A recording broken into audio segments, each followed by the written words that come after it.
கலப்பு எண்ணை எப்படி ஒரு துருவ வடிவத்துக்கு மாற்றுறது அப்படிங்கிறத பார்த்தோம். இப்போ நம்ம துருவ வடிவத்திலேருந்து எப்படி ஒரு செவ்வக வடிவத்துக்கு மாற்றுறது அப்படிங்கிறத பார்க்கணும். செவ்வகத்திலேருந்து துருவத்துக்கு மாற்றிடும். இன்னைக்கு துருவ வடிவத்தில் கொடுத்துருக்காங்க.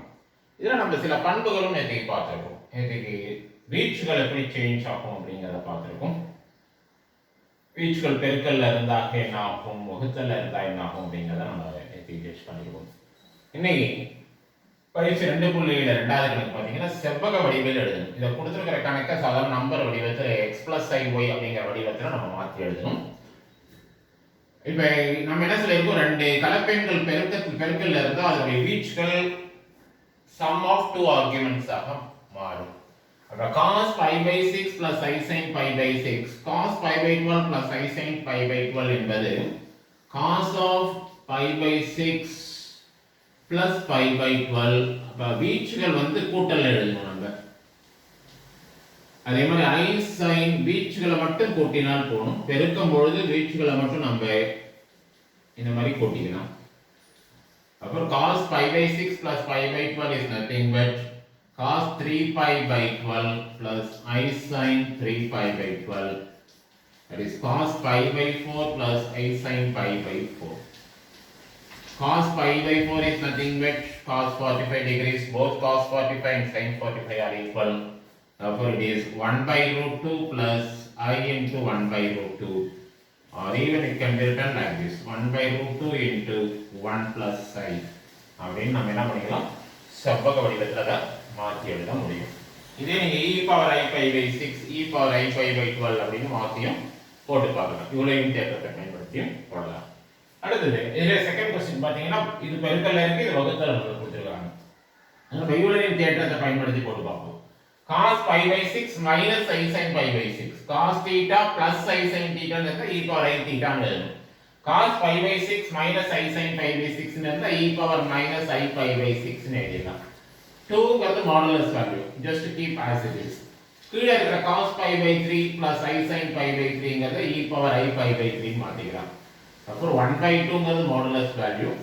ஆர்குமென்ட் என்ன ஆகும் அப்படின்னாக்க டிவிஷன்ல இருக்கிறதுனால ஆர்குமென்ட் வந்து சப்ட்ராக்ஷன்ல வரும். கீழ இருக்கிற pi by 3 நீங்க மேல கொண்டு போனாங்கன்னா minus I pi by 3 ஆயிடும். அப்ப pi by 6 minus I pi by 6 minus I pi by 3 என்பது e power minus I pi by 2.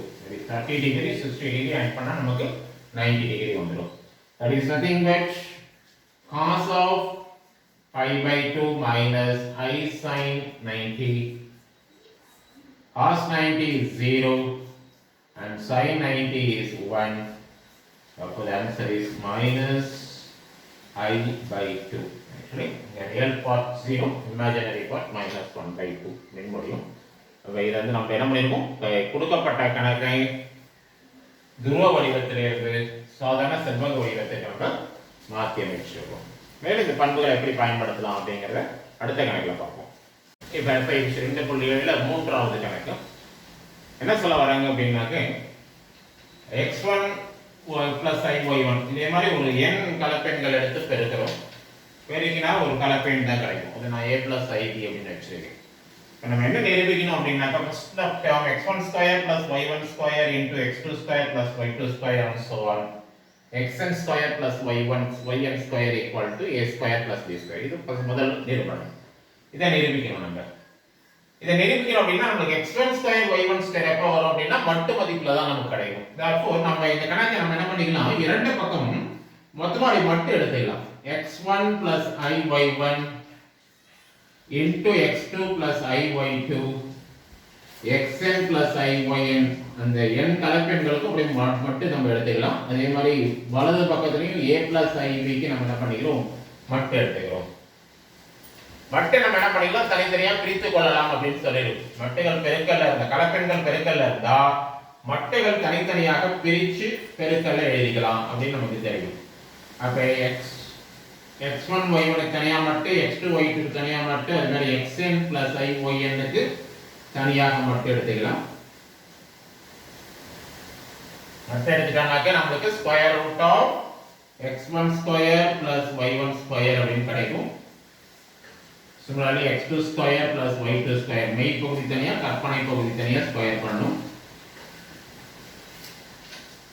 is equal to root of a square plus b square. இப்போ பாத்தீங்கன்னா எல்லாமே ரூட் என்றது பெருக்கல்ல இருக்க விஷயம். இரண்டு பக்கம் நம்ம வர்க்கப்படுத்தினா எல்லா ஸ்கொயர் ரூட்டும் கேன்சல் ஆயிடும். therefore நம்ம கிட்ட இருக்கிறது x1 square plus y1 square into x2 square plus y2 square into and so on xn square yn square equal to a square plus b square. இப்போ நம்ம இரண்டு பக்கம் வட்டை எடுத்து இந்த கணக்கை நம்ம நிறைவேற்றிருக்கோம். அதே மாதிரி இதே கண்டிஷன் யூஸ் பண்ணி நம்ம tan inverse of y1 by x1 இது எதனுடைய ஃபார்முலான்னு பார்த்தா வீச்சனுடைய சூத்திரம் இது. அப்ப இரண்டு பக்கமும் நம்ம ஆர்குமென்ட் எடுப்போம். Argument of x1 plus iy1 into x2 plus iy2 and so on xn plus iyn is equal to argument of a plus ib. இப்போ நம்ம ஏற்கனவே சொல்லிருக்கோம் ஆர்குமென்ட் பெருக்கல்ல இருந்தது அப்படினா கூட்டல் எழுதிக்கலாம். நம்ம ரெண்டு கலப்பெண்களுக்கு சொன்னோம். இதை நம்ம எக்ஸ்டெண்ட் பண்ணி ஜெனரலைஸ் பண்ணிக்கலாம். எல்லா கலப்பெண்களுக்கும் இதை நம்ம எக்ஸ்டெண்ட் பண்ணிக்கலாம். எத்தனை கலப்பெண்கள் இருந்தாலும் வீச்சுகள் எடுக்கும்போது சம் ஆஃப் தர் ஆர்குமெண்ட்ஸா மாறிடும். வீச்சுகளின் கூடுதலாக மாறிடும். எப்படி பாருங்க, argument of x1 plus iy1 plus argument of x2 plus iy2 and so on plus argument of xn plus iyn is equal to argument of a plus ib. Okay, what is argument? The argument is nothing but tan inverse of y1 by x1 plus tan inverse of y2 by x2. இதெல்லாம் theta value x1 y1 உடைய theta value theta 1 கூட வச்சுக்கலாம். Theta 1 plus theta 2 and so on. Theta n என்பது tan inverse of yn by xn is equal to tan inverse of b by a. நம்ம 11th ல trigonometrical solution அப்படினு பார்த்திருக்கோம். முக்கோணவியல் சமன்பாடுகள்ல பொது தீர்வு அப்படினு படிச்சிருக்கோம். tan theta equal to tan alpha ஆக இருந்தால் then theta is equal to n pi plus alpha அப்படினு ஒரு ரிசல்ட் இருக்கும். where n is any integers. என்னங்கிறது ஏதாவது இன்டிஜர் ஆக இருக்கலாம். n belongs to z அப்படினு சொல்றோம்.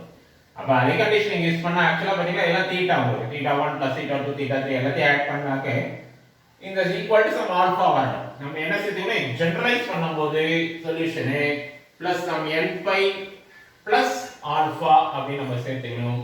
where n belongs to z. k கொடுத்திருந்தாங்கன்னா k சேர்த்துக்கலாம்.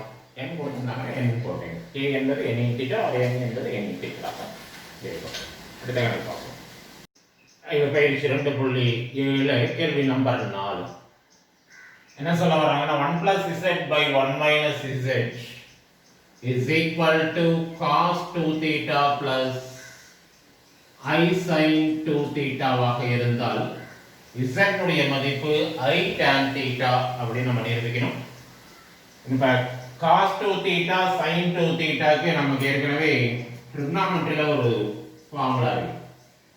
cos 2a அப்படினு இருந்தது அப்படினாக்க 1 minus tan square theta by 1 plus tan square theta ன்னு எழுதலாம். அதே மாதிரி sin 2 theta அப்படிங்கிறது 2 tan theta by 1 plus tan square theta அப்படினு எழுதலாம். அப்படி இந்த இடத்துல நம்ம என்ன யூஸ் பண்ணலாம், we can use that formula cos 2a sin 2a in terms of tan a formula. ஏன்னா நமக்கு ஆன்சர் tan ல வரணும். therefore 1 minus tan square theta by 1 plus tan square theta plus I into 2 tan theta by 1 plus tan square theta. Denominator பாத்தீங்கன்னாக்க 1 plus tan square theta common factor இருக்கும். that is LCM. 1 minus tan square theta plus I into tau tan theta. கொஞ்சம் டீப்பா கவனிச்சீங்க அப்படின்னாக்க மேல இருக்கிறது எப்படி இருக்கு அப்படினு பாத்தீங்கன்னா it is nothing but 1 plus I tan theta the whole square அப்படினு எழுதிக்கலாம். பாருங்க 1 square is 1, I square tan square, I square becomes minus 1, therefore minus tan square theta 2ab, 2 into 1 into I tan theta, that is I into 2 tan theta. அப்ப 1 minus tan square theta plus I 2 tan theta can be written as 1 plus I tan theta whole square னு எழுதலாம். டினாமினேட்டர்ல இருக்கு இல்லையா, இதை a square minus b square வடிவத்துல, that is a plus b into a minus b வடிவத்துல எழுதலாம். எப்படி? 1 plus I tan theta into 1 minus I tan theta அப்படின்னு எழுதிக்கலாம். That is a plus b into a minus b a square minus b square. 1 square minus I square ங்கிறது plus tan square theta. அப்ப இங்க மேல ஒரு 1 plus I tan theta இருக்கு, remove பண்ணிக்கலாம். கீழ ஒரு 1 plus I tan theta remove பண்ணிடலாம். Therefore 1 plus z by 1 minus z is now 1 plus I tan theta by 1 minus I tan theta. Now compare these two. Now we have z equal to I tan theta.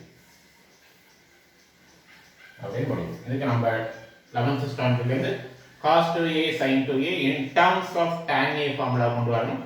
இந்த இடத்துல a plus b whole square, கீழ வந்து a minus b whole square. இதெல்லாம் நம்ம adjustment பண்ணி தான் கொண்டு வந்து ரிசல்ட்டை ப்ரூவ் பண்ணி காட்டணும். நன்றி, வணக்கம்.